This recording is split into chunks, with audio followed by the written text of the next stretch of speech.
iyo ni ingorane ihari kandi gitangaje ugasanga ameme tadukunda no gusenga. Ivyo bintu bibiri ntibibangikana. Ntushaka gukunda gusenga hama ameme tukakunda n'amafaranga. L'argent et la foi ne cohabitent jamais. Si l'argent entre par la porte, la foi s'enfuit à travers la fenêtre. Nous kurabara duhitemo. Ubye dusenge dukwize canke duhitemo amafaranga. Nigeze kuvuga ati parti leta. Nukuvuga mugambo uri kutegetsi wo ufata yuko utari mu mugambo uri kutegetsi ko umenga ntacyo ushoboye. Mugati hariho abantu b'abadocteur, hari abantu bafite ama master, hari abantu bafite ama licence, hari abantu bafite amashuri kandi akomakomeye usanga bari ngaho atashasha bashaka kubanzeza kubera ko batari mu mugambo uri kutegetsi. Ça c'est ridicule. Reka shake mbere no kuwandungitse akaba ari we honorable Gatogwasa ari muhira ntacari karakorera igihugu no kuva yatanga competence afise unigeze kuba icegera cyambe cy'umukuru n'amashinga amateka akaba umushinga amateka akaba n'iri tegeko rijanye na rode kubage territoriale ari mu bantu bagiye ko yigiwe muri commission politique yari vice president de la commission mugabo nta kintu kimwe ashaka kumugeza muri leta kandi afise les compétences zikwiye. Hari abantu babaye abashinga amateka bari kumwe qui sont capables de faire cela mugabo kubera ko nkumbure batari muri ya logiciel ils sont victimes de cela.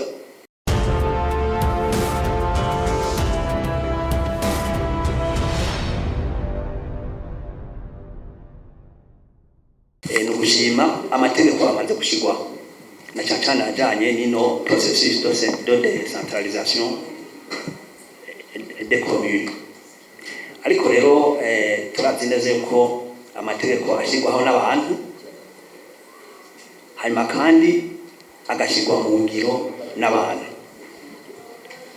Aho bavuga ko nk'uko abandi babivuze dufise amategeko menshi mu kino gihugu yagiye aratogwa mu rwego zanga ishigwa mu ngiro ryayo niryo riba problematique.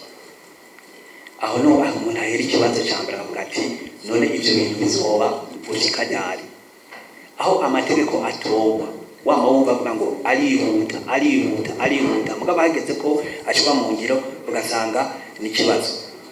Rero ako karakabazo ka mbere ikindi ngiye ku byo mwavuze ku bijanye n'amadefi muri ya presentation wanyu reka kamera kuri partie juridique mwavuze aho mwavuze le chevauchement ou insuffisante clarification des compétences hakabaho difficulté d'application des textes.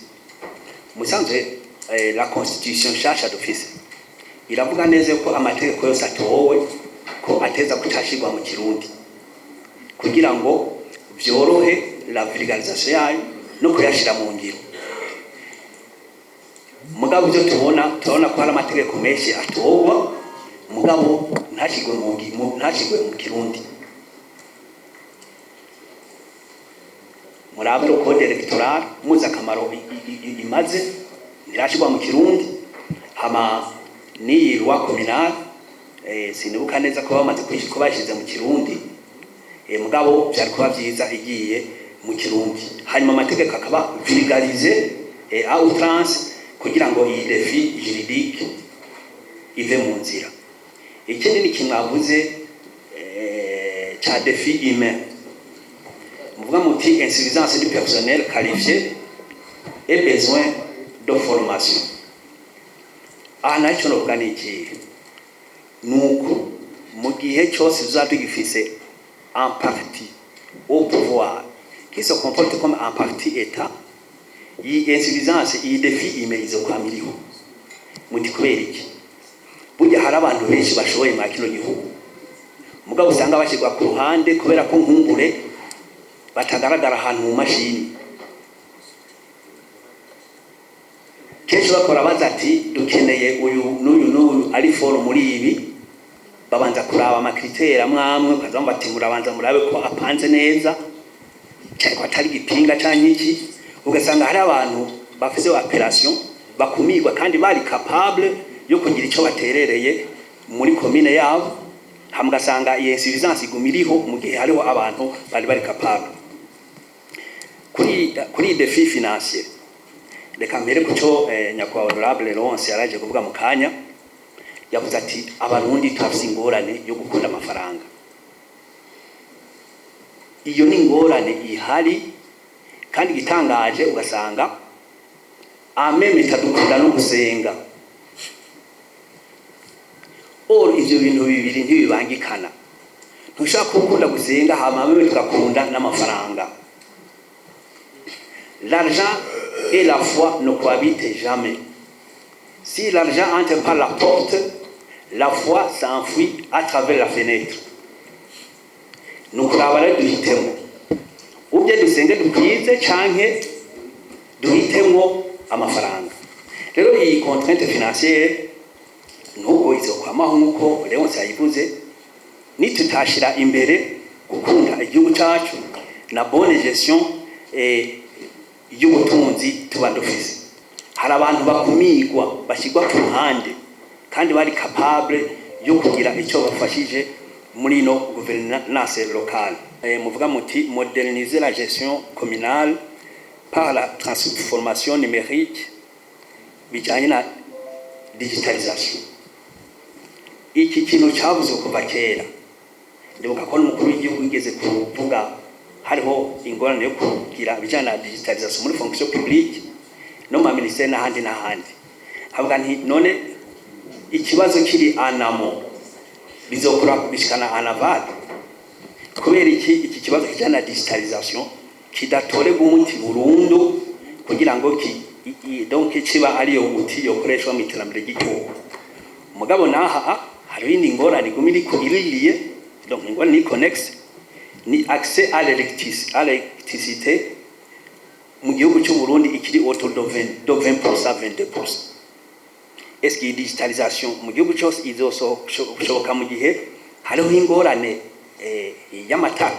Chaque commune yari kuba dotée d'une école de formation de qualité, kuko murazi ko education de qualité kwa le ODD 4 muri hajya ma 17 ODD.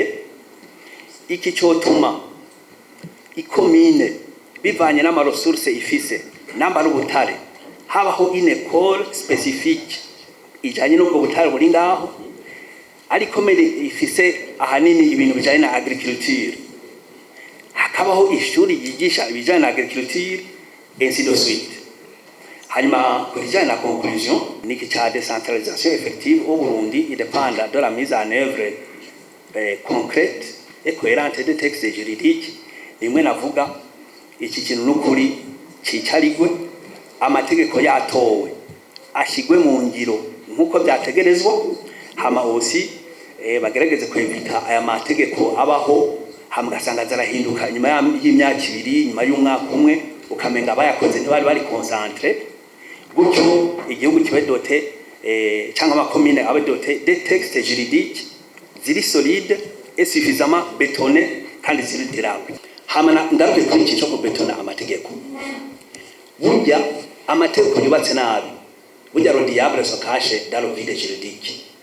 Hari amategeko usanga yubatse nabi kugira ngo effectivement aguma ha inzira ho shitanaca. Ayo mategeko teza kuzarubakwa neza, tutibage yuko abasuma bashobora kwibiga, abasuma bavre, abasuma konvyo bibira mu mategeko. Amategeko kubakwa nabi siyama kugira ngo umusuma guma ronka ahazaraca. Aha ntitwibagiye nk'amategeko akomira. None ubonye nk'ibwiriza shingiro rishaka gukomera umuntu yitwa ngo ni independent rikamusaba amananiza, mugabo umugambwe asanga boraborohereza. Icyo ni kibazo. Ugasanga le code electoral hari abantu isa nkuko normalement bose bafite uburenganzira bwo kwitoza, mugabo ugasanga ati kubera ko bimeze ukuntu uyo ntashaka kwitoza, mu gihe iteko ryazo kaje na kari gatanga inzira ku bantu bose. Ibi bya insuffisance budgetaire nticateza kubaho, kuko uravye nko kugera ubu uravye mabije amaze gutoba kuva muri 2021 ararenga hafi 15 by'amamiliyari y'amafaranga y'amarundi. None ayo mafaranga acajaye ubu hajya yongere ko imiliyari 700 uzisanga tuko turagira muri plus de 20 000 milliards mu myaka 5-6. ayo mafaranga ko ntiyarakwiye kuba ashoboye gufasha amakomine tukadufite des résultats palpables.